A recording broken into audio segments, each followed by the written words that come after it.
Welcome back to the Transforming Basketball podcast. We're really delighted to be joined today by one of my good friends in the coaching world, Markus Klusemann. Markus, thanks so much for joining us. Thanks for having me, Alex.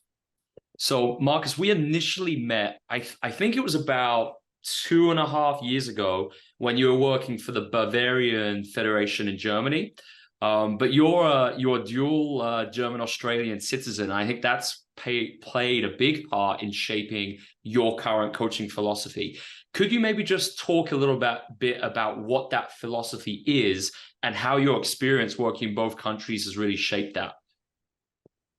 Well, that feels like a big question. I think to start off with my philosophy, I would say, I like to call myself a coach scientist or a scientist coach, because my background has been both in sports science and an academic background there, as well as coaching in parallel while I was studying and in my career also. So that's really shaped my philosophy in terms of using science and evidence, facts to inform what I do as a practitioner, working with athletes and players.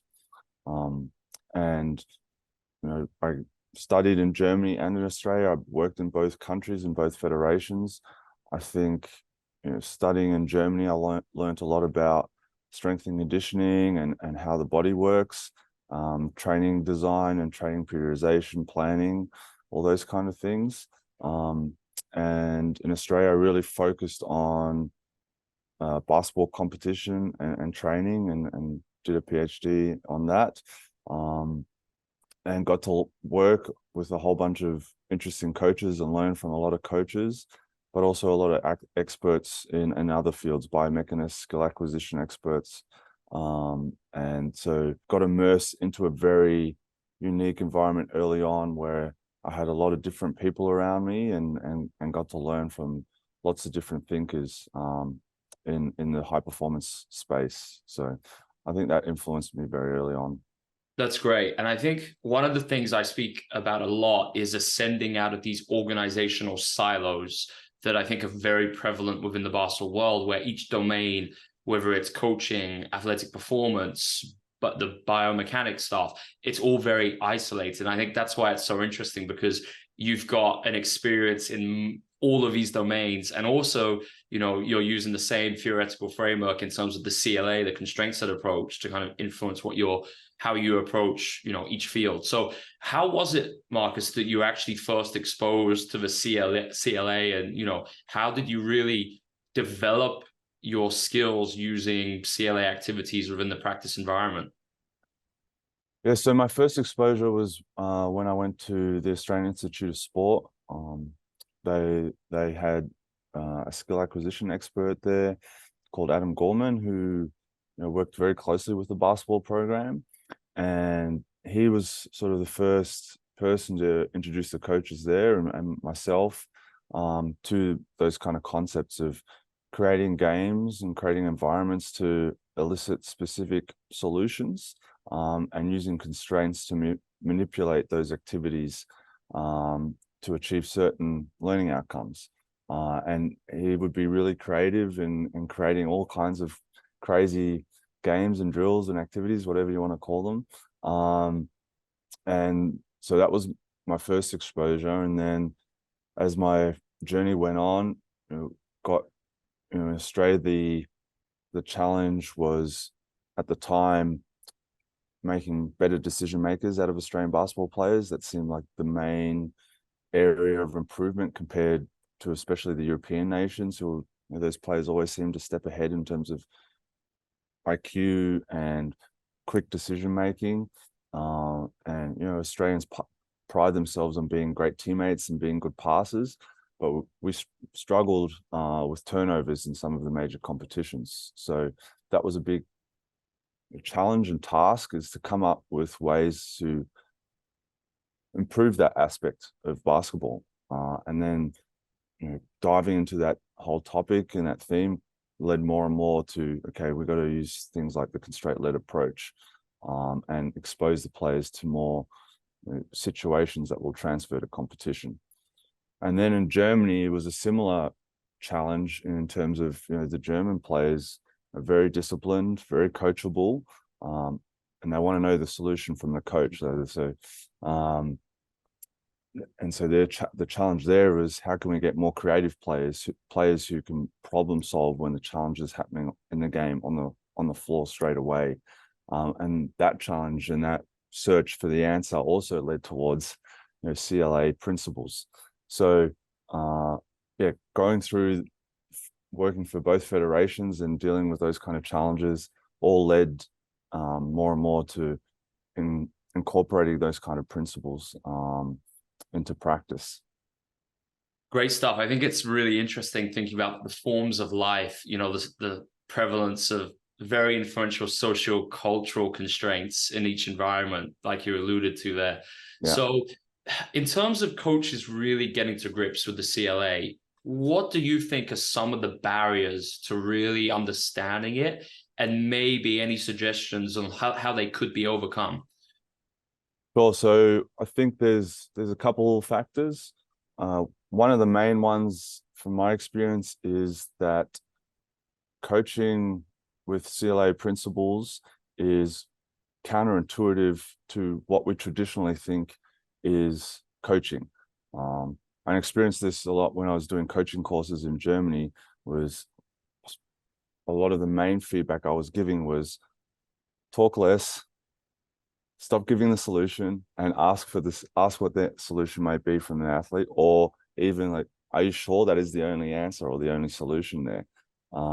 Because all the coaches that were going through this education process were super keen on just giving the information. I know the answer, and giving that to the athlete. And I think that's how it's portrayed on TV when we watch games.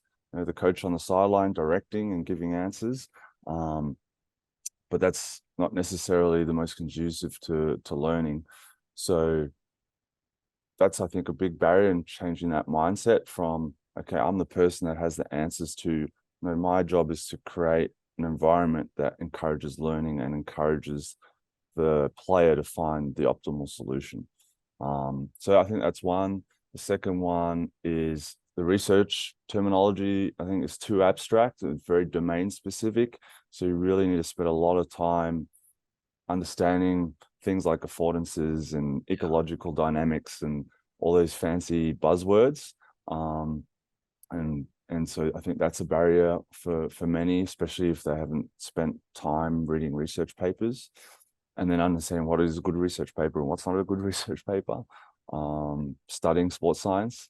Yeah. And another one is, a lot of our coaches are time poor, and designing a CLA practice takes a lot of time, because you really have to, especially at the beginning, because you need to put a lot of thought into what is the learning outcome I want to achieve, and how can I design an activity, and how can I use different constraints to make that activity interesting, and so forth.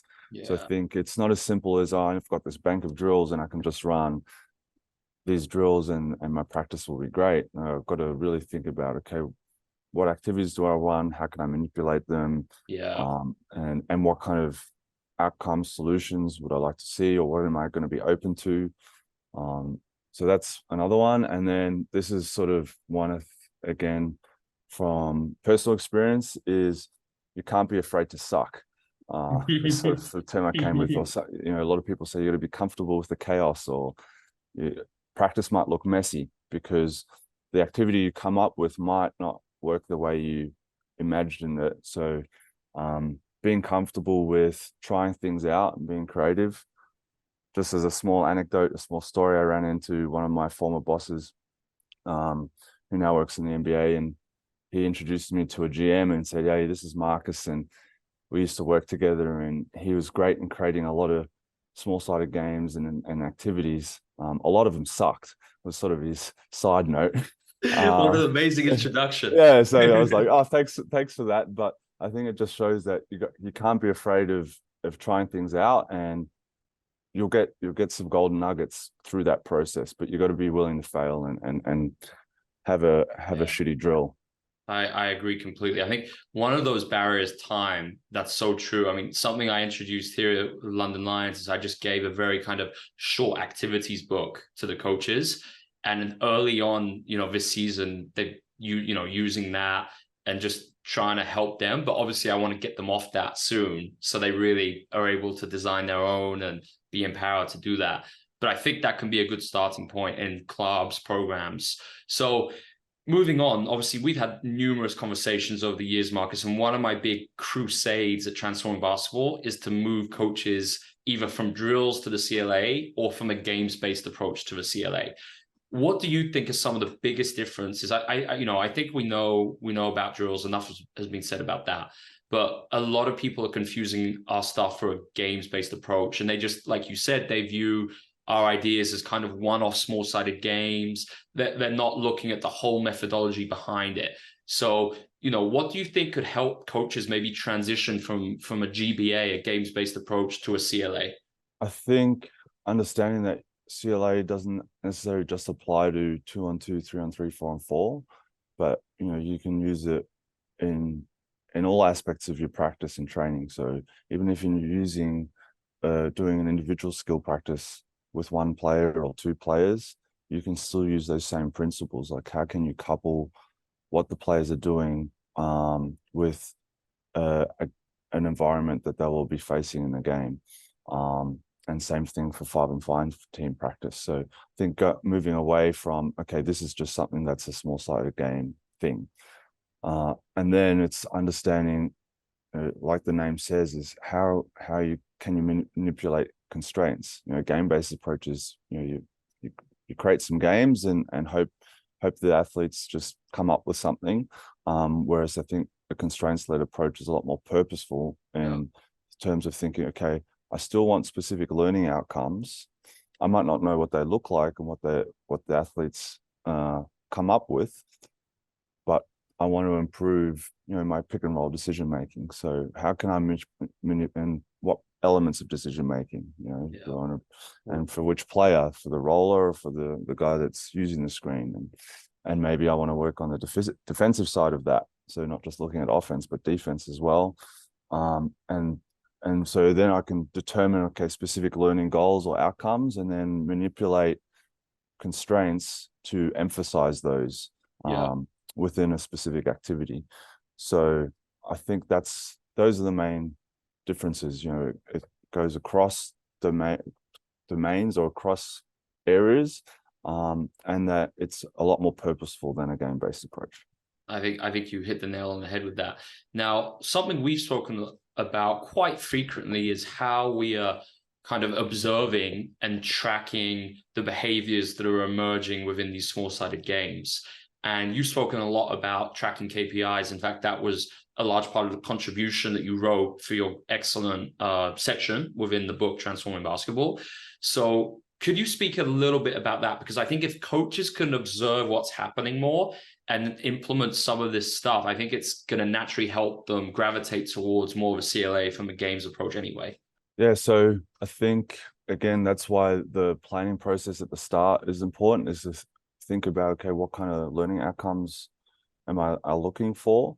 And at the same time, and I think this is where practice and experience comes in, is being open to seeing different things emerge when they're doing an activity. And okay, maybe I thought it was going to work on decision making and pick and roll, but I noticed something else emerged that is being a barrier or a bottleneck for the players, and so then maybe I shift my focus towards that.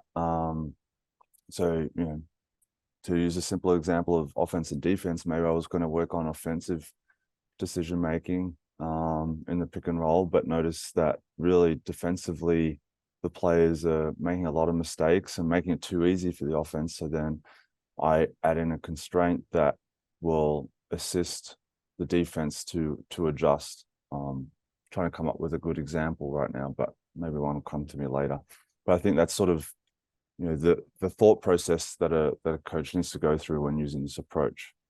Excellent. So we've covered some of the underpinnings behind your philosophies. I want to get to what you're actually doing now in your current role. I believe it's 2 years that you've been at the Overtime Academy, one of the premium academies in the world, some of the best kind of youth prospects from all over the world. What's your title and role at Overtime? So my title is VP for Health, Performance and Development. Bit of a long one, but it's meant to encompass a lot of the things I do. And at Overtime Elite, we're essentially a league. So we're more than just an academy here in Atlanta. We're a league with 8 teams in this 3rd season now. And my role is to essentially look after the health and fitness of all the players, especially the ones here in Atlanta, but essentially responsible for the whole league, and also provide evidence-based ideas to combine everything we do to the players and to the coaches and make sure it translates to what they do on the court. And I think that's where my background, also working as a basketball coach, helps, because my job is essentially to translate everything we do to the basketball court. So it's been a really unique opportunity to help build a program and a league from scratch.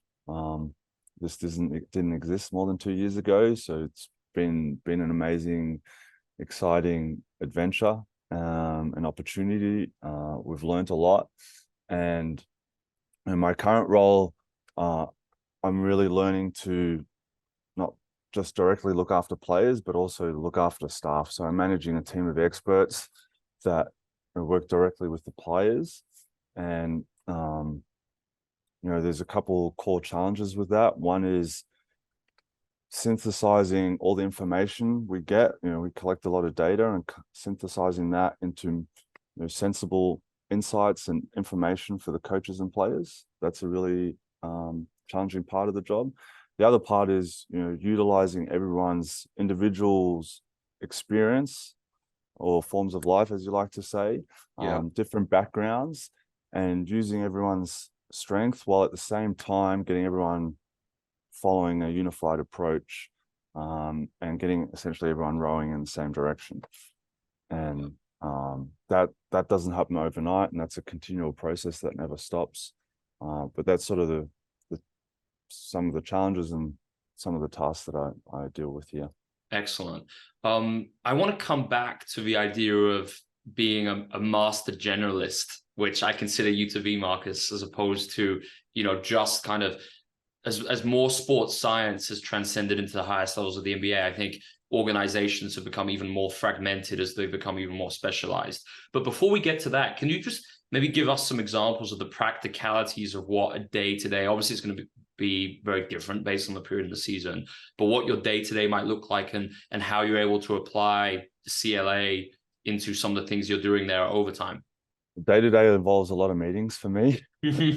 One of my teammates said, my daily line is, sorry, I got to run, I got the next meeting to go to. So I think that just points to a lot of communication and working together with colleagues across the business.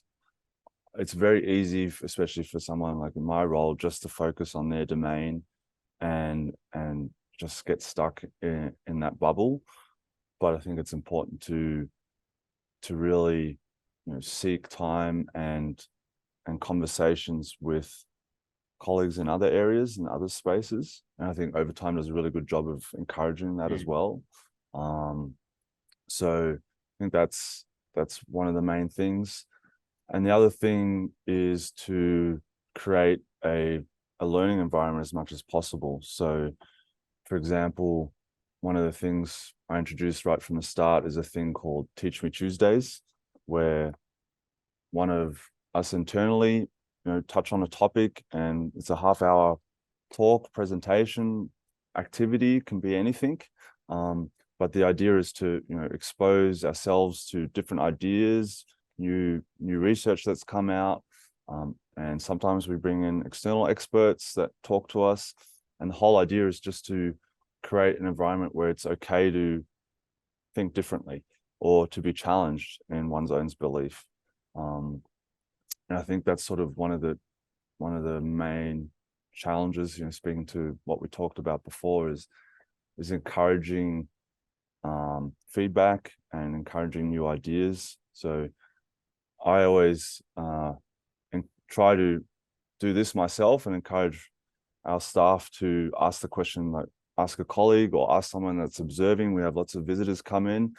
And so I encourage our colleagues to ask the question, like, what would have you done differently?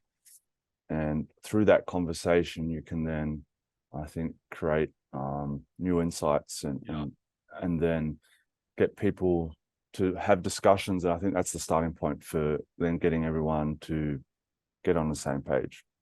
Great stuff. I'm going to steal that Teach Me Tuesdays. It's but I think it's so good just to not only invest in your staff, but I think so many times we get caught up as practitioners in any role, we get caught up in the duties of the season, and just having that ability to take a pause and keep kind of studying and have that culture of learning in any program. I mean, that's the only way that the complexity of these ideas are going to be harnessed, because if we don't have that mindset, it's going to be impossible for any organization or any program to really adopt an ecological rationale. So I love that. So let's go back to sorry, go ahead, Markus. I was just going to say, what I can expand on that is, because you brought me there, is also using the times when it's slower. So in the season, we have Teach Me Tuesdays. That's like a regular weekly thing that's set in place exactly for this reason you mentioned. The other thing we encourage is when it's off season and when we've got summertime, is using that as a learning period. So visiting other programs, going to see conferences, and then or learning about a new topic. So we all give each other homework, so to speak, for June, July, when it's a bit quieter, and we have to learn about a new topic and present on that topic to the staff when just before the season begins. We call that like summer learnings. Nice. And so I think all those kind of activities really help encourage all those things. Great stuff. So let's go back to the idea of a master generalist. Like, my vision for an organization of the future, I think especially at the professional levels in our sport, is to have lots of practitioners working together and kind of blurring the lines as much as possible. So let's say I was a coach and you were in your role right now and we were working for an organization, would be collaborating as much as possible, would be on the court together, doing a bunch of different activities, as opposed to me just doing basketball on the court, maybe you doing something in the performance realm off the court.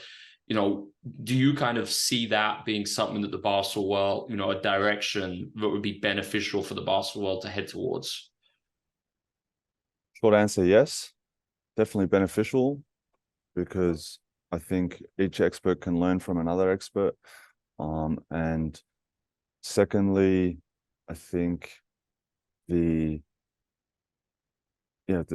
challenge with that is, again, finding the time to combine forces. And I think the way to do that is or the way I envision it happening, is to create, so-called tiger teams, to use an analogy from the military, where you create small groups of experts. So maybe there's a specific challenge, or there's a specific group of players you want to work with. Let's just say you want to work with the centers and improve how they can catch the ball. Well, let's get a skills coach involved with that. Let's get a skill acquisition expert or a scientist. Let's get the strength coach, and let's get those three people working as a tiger team. It's a group to target that specific challenge and goal. And so the task is for those three to work together to come up with activities and practices for that group of players. And then you get another group of 3-4 experts together to work on something else, and so forth. So that's how I envision it working within an organization, to overcome these silos of specific areas of expertise. Okay, we've got specific challenges that we need to deal with. Let's find a group of individuals that might be perfectly suited for that challenge and get them working together as a small group. Great stuff. Now, just on that note, I mean, we've got listeners who are working in multiple kind of domains in the basketball world, and also all levels, from NBA, WNBA, EuroLeague, all the way to, you know, grassroots, high school basketball, etc. Now, in a youth program, you also had a lot of experience coaching, obviously at the youth level. Where might someone start if it's just one coach? How could they maybe start to learn about how some of these ideas could be applied to warm-ups or athletic performance, and, you know, wear several hats as opposed to just being a coach? Yeah, I think that's up to each individual to try and be as proactive as they can, and to try and learn from as many different people as you can. Like, that's sort of the approach I think all of us need to take, when, especially when we're starting out. And that's where I was fortunate, learning from lots of different people, not only basketball coaches, but experts from other areas as well. And then, you know, trying to always bring those learnings to, okay, how can I apply that to my team, the players I'm working with, the environment I have. So if I only have 1 hour of practice 2 times a week, how can I make the most use of that hour? And I want to obviously teach them basketball, and ideally I can teach them how to move a bit better at the same time, and maybe I can teach some life skills and some mental skills. And so realizing, okay, those might be the 4 most important areas I need to touch on with my players. Okay, how can I touch on each one with each practice? And also I like the concept of microdosing. So, you know, just having consistent tiny bits that touch on each area on a consistent basis, I think can be just as effective or more effective than just doing something once a month for an hour. Definitely. You've got a lot of excellent analogies, and one of those, Marcus, it was very tough in the book because obviously I had very limited space, and I promised that we'd save this for a blog or something else. You spoke about the importance of practitioners using MEIs. Could you just kind of share what those are and just why they are so important when you're using a CLA effectively? Yeah, so it stands for minimal effective instruction. And I like to think of efficiency and effectiveness a lot. I don't know where it comes from. That's probably my German side. I was going to say, I didn't want to be offensive, but no, that's it's got to be a yeah. form of life for that German upbringing. Yeah, and you know, as you know, I played a little bit. I never professionally, but you know, what I enjoyed playing the most when it was with all the sports I played was actually playing as much as possible. So a big bugbear of mine has always been when the athletes or the players are standing still. So I've always tried to be very cognizant of making sure the players are moving as much as possible the whole time. And best way to do that is to keep the amount of talking to a minimum, while at the same time bringing your message across. And this is something I'm still trying to work on, and hence doing things like podcasts. So hopefully I'm bringing my messages across nice and concisely. Be a good learning opportunity for me.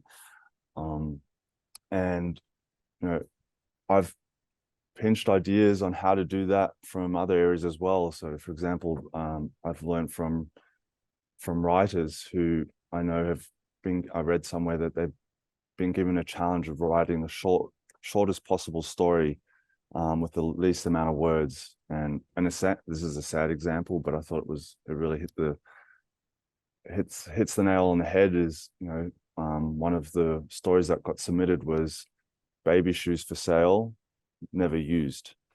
And you know, that's a very sad story, but it shows how with very minimal words you can tell something that's very, you know, emotionally sad and meaningful. And so just taking that idea and taking that to coaching and say, well, how can I explain an activity with the minimal amount of words, and having the players understand that activity straight away. And you know, you and I have spoken about using a bit of a checklist approach there and going, okay, where do the players start? What do they have to do? Pass, dribble, run, play 1-on-1, 2-on-2, whatever it is. And then what are some constraints? 3 checkpoints. I can probably say that in 20 seconds if I'm really concise with each of those. Exactly.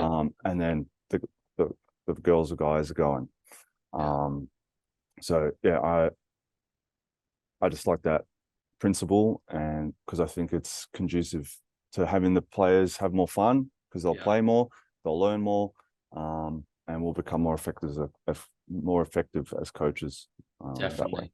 I call it intentionally leaving gaps. And I think so much of the time we see coaches might explain a drill or even a small-sided game, but they spend so long doing it because not only are they attending to all the minute details of where to stand, where to rotate, but then they're telling the players what they want to see within that. And it's just so much time is wasted. And I think it's exactly like you said. Can we give them the least amount of information they need to grasp this activity, and then we just see what happens? And in the past, something I've done is just have coaches time me and try and do it within 30 seconds. The less, the better. And then we can start to shape it, manipulate constraints, etc. And I think that's just such a paradigm shift to traditional coaching. It really is.